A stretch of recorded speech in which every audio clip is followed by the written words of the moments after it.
Today I'm here to talk about observing the observer. Welcome to Heart Magic Monday with Empress Lysa. Hello, darling ones. I am here to talk very powerfully and deeply into observing the observer and the sacred role that we have to actually witness and watch ourselves. Deepak Chopra talks about observing the observer or perceiving that which is perceived.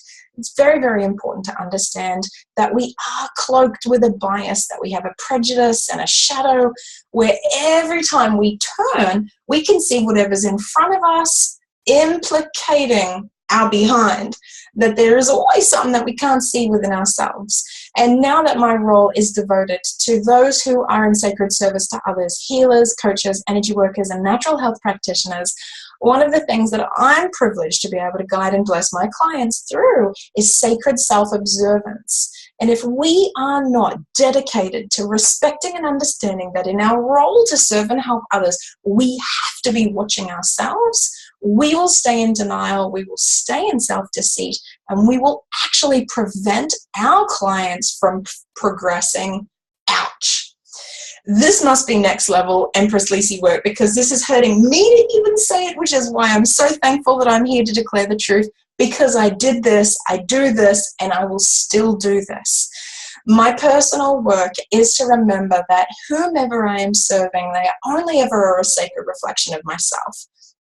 My role is only ever to hold myself and my truth, to focus on developing and improving my ability to consciously perceive what is being perceived, to observe the observer, because we have the great illusion to think that we're actually seeing clearly, and you are already lost if you've thought that. If you think that what you're seeing is the truth, you are already blind.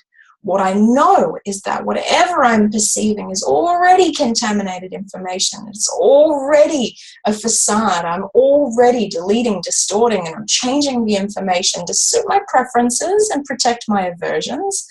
Really, really important to understand that as we observe the observer, we have more clear insight to be able to stay self-aware. And that's the soul level self-mastery work that we're called into as protectors, as leaders, as practitioners and guardians and guides. What we are here to do is remember that it's only us on us. We are the only ones with the capacity to truly see, perceive, guide, love, and support ourselves. And that the more we want to make that our lifelong lesson and learning, the better we're going to be at offering and giving that to other people. So someone asked me today, how do you handle knowing that you've already fallen out of alignment and you've already gotten lost in your ego story? And what I say is that I expect myself to get lost perpetually and continually. And because I expect it, when I see it, then I can hold myself in compassion, and seeing that I have already forgotten, lost, and become disassociated from myself, automatically I'm reconnected and I'm once again observing the observed. Okay. We won't get into observing the observer who's observed the observing. Okay, we're not going to get into that. We're just going to focus on observing the observer for now. Once you master the ability to be able to basically have your consciousness hover over the back of your mind so that you're watching what you're doing, okay, that's when we actually start to get a wee bit of clarity coming through. It's like a wee sliver in the universe so that we can actually start to really perceive what is actually going on. And that will still be distorted and it will still be misperceived, but it's closer, okay, than what it was before. As we assume and expect ourselves to get lost in our ego story, to get lost in our false perceptions, to once again buy into our old illusions, that's when we start to actually be able to create space for self-returning, self-clearing, self-observation. Is that the moment that I see that I've stepped out of myself and I've become trapped in one of my own illusions or ego stories, I've already regained awareness.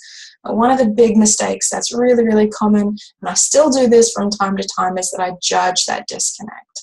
And it's really, really important to respect and understand that it happens to everyone, and it happens repeatedly. You will never master that. You will never get to a place where you are freaking on top of that.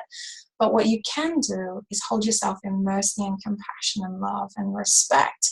The human beings do this. We oscillate between our divinity and humanity, divinity and humanity. The more we can return to observing the observed, return to witnessing the witness, then we're actually in a position where we can actually return, okay?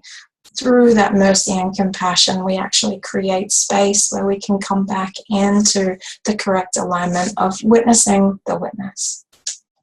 I hope this is valuable. This is confronting. This was inspired by an appointment that I've had with a client. I want to let you know that I still fear myself, I fear my work, and I fear what I am guiding other people into. Therefore, I'm telling you, okay?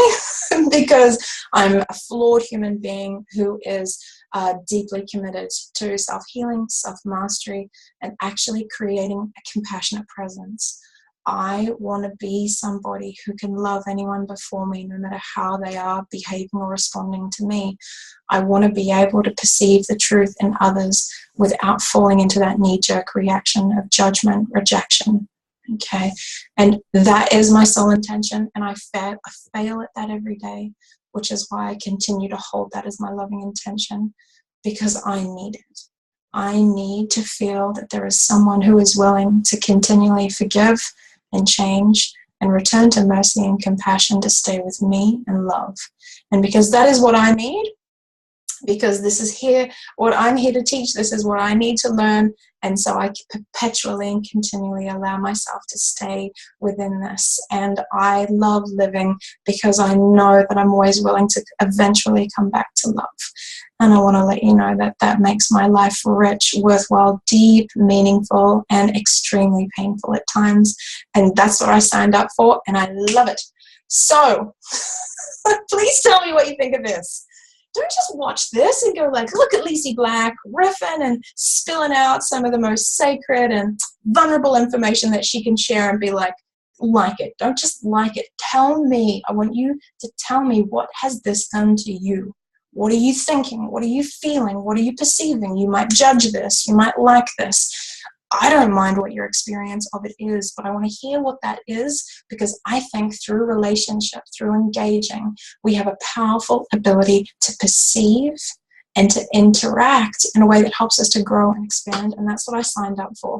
So please, I have been here for 2 years consistently delivering weekly YouTube videos, and I want to know what you think of this. Your opinion and perspective is valuable to me, okay? I don't do this because I don't know why anyone else would want. Maybe they will get more likers. Maybe they'll get more views or more comments. What I care about is your experience, because nobody cared about my experience for a very, very long time. I felt completely worthless, unloved, unknown, uncared about, insignificant, and that is not your truth, and I want to offer that to you. If you are new to my channel, welcome. This is how we roll. Deep, full, powerful, clear. If you resonate with this and you're somebody who wants to deepen into truth and rise on purpose, subscribe, because this is what I'm here to deliver every week, because I need it. This is my love, my blessings out to you. See you next week, darling hearts. Thank you for hearing me.